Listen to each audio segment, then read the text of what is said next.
મોરબીમાં પીજીવીસીએલ દ્વારા વીજ સલામતી તેમજ સાવચેતીના ઉદ્દેશ્ય સાથે રેલીનું આયોજન કરવામાં આવ્યું હતું। આ રેલીમાં વીજ બચાવ, ઓછો વીજ વપરાશ જેવા ઘણા મુદ્દે કર્મચારીઓ દ્વારા બેનર તેમજ હોર્ડિંગ્સ રજૂ કરવામાં આવ્યા હતા। રેલી દ્વારા નાગરિકોને વીજ સંરક્ષણનો સંદેશ આપવામાં આવ્યો હતો।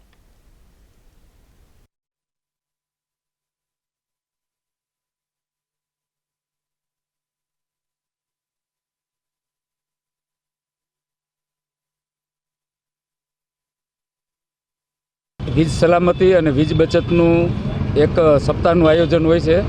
એ અંતર્ગત વીજ બચત અને વીજ સલામતી માટેના બેનરો, સૂત્રોચ્ચારો વગેરે કરતાં રેલી અહીં સનાડા સુધી લઈ આવેલ છીએ। અને આનો હેતુ એવો છે કે ગ્રાહકની અંદર વીજ સલામતી અંગે અને વીજ બચત અંગેની જાગૃતતા ફેલાય, કોઈ અકસ્માતો ન થાય અને વીજળીનો ખોટો દુરુપયોગ ન થાય, વેડફાટ ન થાય। લોકોને એ જ સંદેશ છે કે સલામતીથી વીજળી વાપરે, ઘરની અંદર ELCB ફિટ કરાવે, જેનાથી આપણે શોર્ટ સર્કિટને અકસ્માતથી બચી શકીએ।